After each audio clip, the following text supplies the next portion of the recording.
Okay, now I am going to move down to my timeline, and for every 5 frames, I'm going to insert a keyframe and move my ball around to a different location. So you can see each one of these does represent an individual frame, and then this number 5 up here tells me that that is the 5th frame instead of me having to count 1, 2, 3, 4, 5. But let's go back to this first one that automatically defaults to a keyframe and where you want the ball to start. So I do want my ball to sort of start up here. So I'm going to move it up here. And there's my keyframe. And I know there's a keyframe there because it's that little dot right there. So now what I'm going to do next is I'm going to go over to frame 5. I'm going to activate frame 5 one time by turning it blue. And then I'm going to right click on that frame and I can say insert keyframe. Another way you can do insert a keyframe there is click that box. And then over here above the timeline is a square with a dark circle in it, which looks just like this. And I can click on that and say insert keyframe, which it did. So I inserted a new keyframe, but the ball hasn't been moved yet. So I'm going to tell the ball from frame 1 that's there to move down here as if it bounces on the bottom for the 2nd keyframe. So let's see what happens. It's up there. And then the 5th keyframe, it moves down there. And a way that you can remember this is K comes before M in the alphabet. So you always want to insert your keyframe first and then move your object to where you want it to go. I'll show you what I mean. So the next one I'm going to do on the 10th keyframe, activate the keyframe, insert a keyframe, then move the ball where you want it to go for that keyframe. So let's see if that happened. I'm going to move my scrubber tool here all the way back to the beginning of the frames, and I'm just clicking and dragging it. Frame 5, frame 10. It moves up. It's doing exactly what I tell it to do. So again, we're doing this every 5 frames, 5, 10, 15, 20. So I'm going to go to frame 15, click it one time, insert keyframe, move it to where I want it to move. Keyframe, K, M, move. Frame 20, keyframe, move. And I'm in charge of where I want to move it to. You can do it. You can do whatever you want. 25, keyframe, and then we'll put it right there for the last one. I'm going to do one more on 30. Insert keyframe, and then move it one last spot down here that it looks like it's really bouncing off all of these surfaces. So don't forget, when you hit frame 30, that the last thing you do is make the move. That's super important. All right. Okay, so we've got all of our keyframes entered in here, and it's a little choppy if I sort of go like that. Even if I hit play on the timeline, it's just choppy. It doesn't look realistic. So we want to add a tween in between all of these keyframes, and that's what a tween stands for. It actually stands for in between. So how do we do that? Well, anywhere in this gray area on our blue ball layer, I'm just going to right click. And at the top, I can create classic tween. And we can only do a classic tween because it's a graphic symbol that we made. So I actually kind of made a mistake here. I only made the tween one time on that one section in there. So I made a mistake. I'm going to Control Z because that will take me back a step, and you can do Control Z several times. I need to select all of these, and I can do that by clicking on this one. So click on, hang on. In order to highlight all of them, I'm going to click on frame 1. Whoops, don't want the drop down. Click on frame 1 and then frame 30 by holding down the shift key, and they all get highlighted in blue. So make sure they're all highlighted. And then you can right click anywhere in the highlighted section. Now I can choose Create Classic Tween. And it did. See those arrows? And it even turned a darker purple if I select off of it by just clicking down here. So now let's see what happens when we play our timeline. All right, it's bouncing a little bit more realistically. Let's move the scrubber back. I'm going to hit play one more time. All right, I like it. Now it is going, let's see, hang on one second. And stopping. It's just stopping. So let's fix that. So how do I make it where it will continue? Well, on the timeline, I've got these controls up here, and if you hover over them, it'll tell you what they do. If you just sit there for a second, it'll tell you what they do. So we do have this one right here that says loop, so I'm going to click on that, and look, this little section highlighted, so it would only loop between this frame and this frame. So I need to stretch that out because I want it to loop on all of frames 1 through 30. And I do that by just clicking on this one area and holding down my index finger, dragging my mouse all the way back to the beginning. Now all of this will loop. Let's see what happens. Let's click the play button. And there it goes. It just keeps going and on and on and on and on. One thing I don't like about this is it's really, really fast. So let's see if we can slow it down. Click pause. How would we slow this whole layer down? Well, we can choose frames per second and we can click on it and type in 12, or there is like a little toggle bar that shows up and you can sort of just start to go to the left a little bit. But I find it easiest to just highlight it and type in maybe like 12. So the question is, now I've made 12 frames per second. Do you think it's going to be faster or slower? Let's see.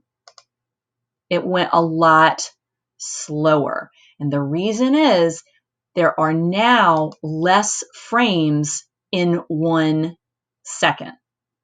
Okay.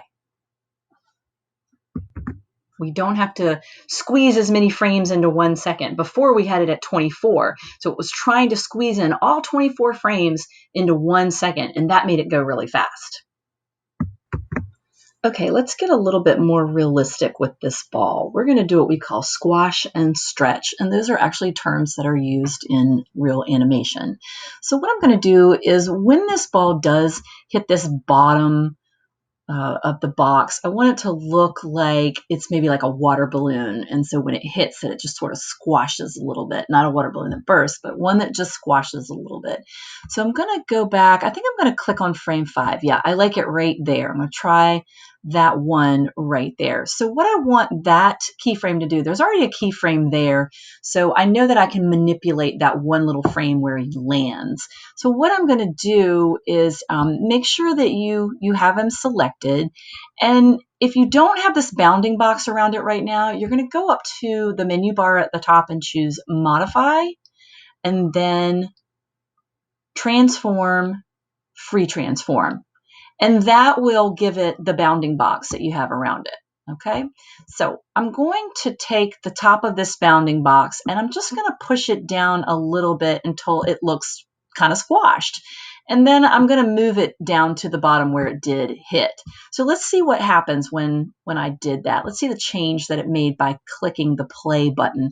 Also, another thing that I did is this properties panel was really getting in my way over here, because remember I pulled down the window shade over here. So I actually hovered over it again, got the little up down arrow, and I am going to, again, I've got to use my mouse, move it back up so I can see all of my timeline. And I'm going to need to zoom in here so I can see these frames a little bit better.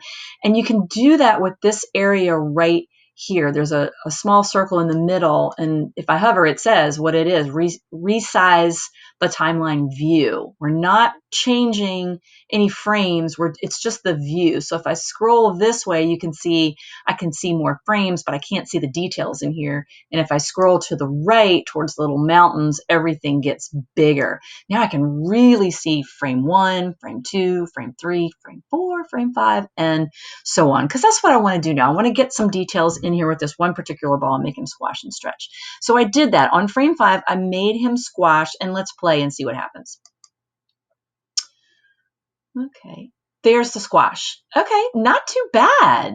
Not too bad. That's the cool thing about the tweens is it sort of like blends what happens. So let's go back to frame 5. If I click on frame 6, see he's still kind of squashed as he pulls up, and that's the beauty of the tween. He's still squashed. But I think like on frame 6, I should stretch him because he's starting to come back up from the bounce.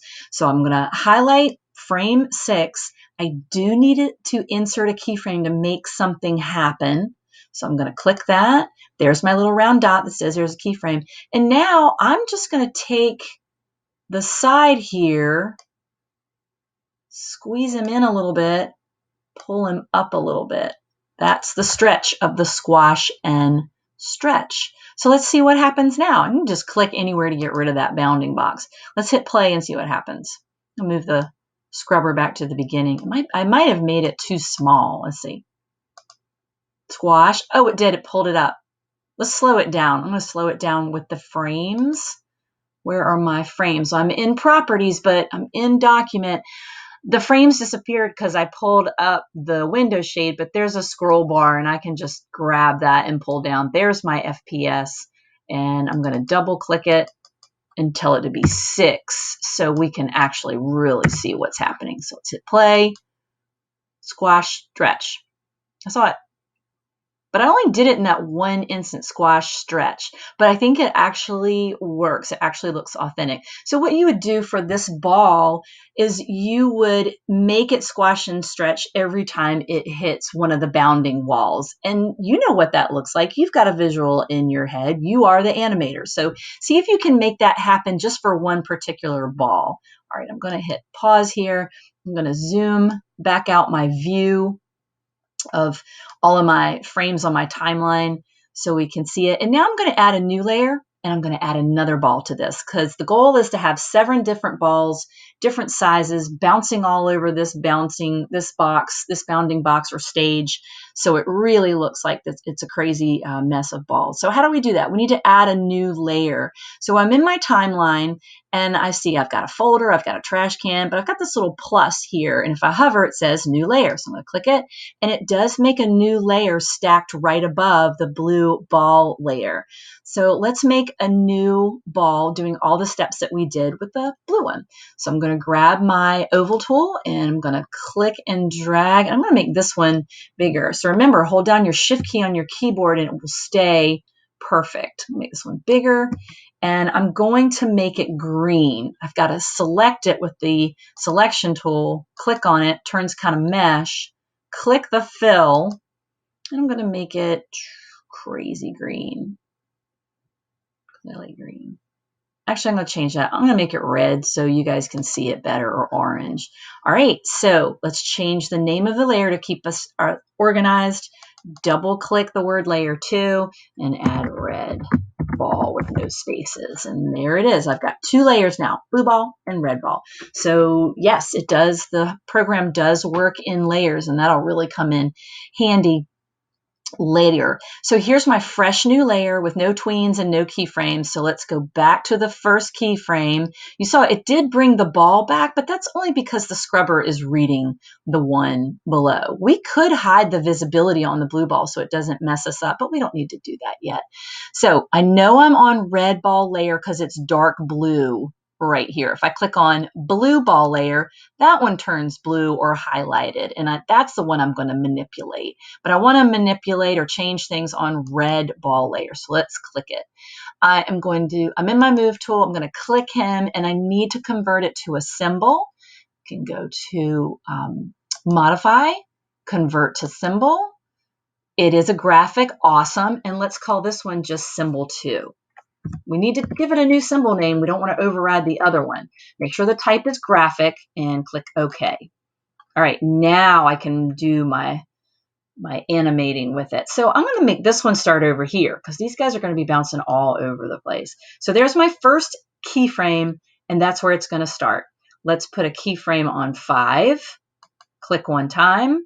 Click this little guy to add the keyframe, and then move it where you want him to move. So this guy's going to come down here, and then we'll go to frame 10, insert keyframe, and then make the move.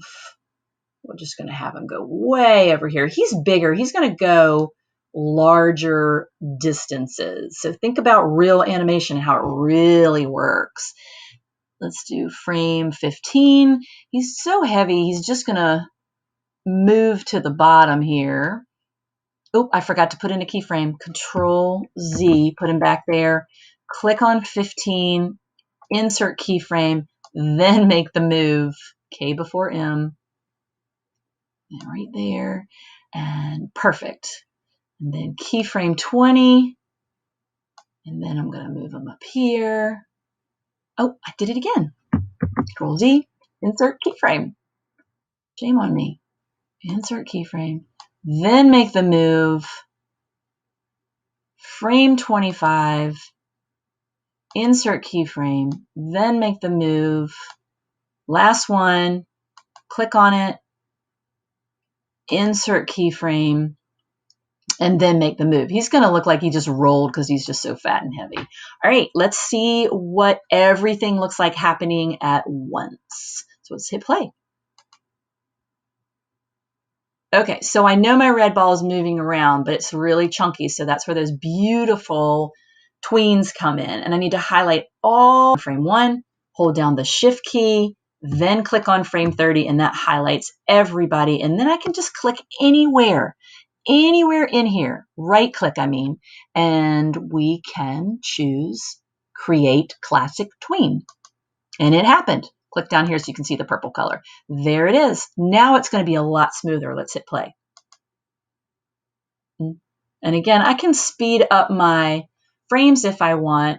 I'm in Properties, Document. Let's make the keyframes, the frames per second go back to 12. Let's do 10. Okay, and now let's hit play again. All right, there we go. So while you're working, let's go to File, Save As, and then we are going to call it your last name. I'm going to put my last name in, dot, and let's call it bounce. This is really important. Please, when you're working on it, save it as an Animate document or .fla, which stands for Flash, and I'll explain that later. Make sure you know where you're saving it to. So right now I'm just going to save, if you're on a Chromebook, you'll save it in your Google Drive, but I'm just going to save it to my desktop. McClary Bounce Animate document and hit save. And since it's a .fla file, I can close out of it and come back to it later. And now I'm going to export it as an animated GIF because that's what you need to do when you're done to submit this in Canvas. How do we do that? Go up to File and choose Export. And then we have an arrow there. We're going to have a drop down. Please choose Export Animated GIF. When we do that, we're going to get a whole box that pops up that gives us more options. Now, if you're in a Chromebook, please make sure you zoom out because you can't see save and cancel down here in the bottom right-hand corner. That's very important. So there's a problem here. I don't see that pink stage that I set at the beginning. So I'm going to go over here to Matte and get rid of white and choose Other instead of the ones down here in the table. And I actually had it sort of like that color right there. So just click OK. And then it brought it back. So you could choose from the color table, or you can come over here to the right of transparency and change it. Okay, so that's how we can preserve that stage color if it didn't come through. If you're on a Chromebook, you do need to zoom out because you won't be able to see the save, cancel, and done buttons down here. So here they are. I'm going to go ahead and hit save. When I do, I get another box that pops up. Make sure you're saving it your last name .bounce. We do need to do this again because we're changing the type of file that it is. We're not saving it as a .fla. We're saving it as the GIF. Make sure you know where you're saving it to. Save mine to the desktop, and I'm going to go ahead and hit save. And then I'm going to go to my desktop and see if it's there. Let's see. And there it is right there. Double click it. And there is my bouncing balls. Now you can really see the blue one that I did the squash and stretch on. But of course, yours will have 7, and that's what you will submit in Canvas. Good job. I can't wait to see your work.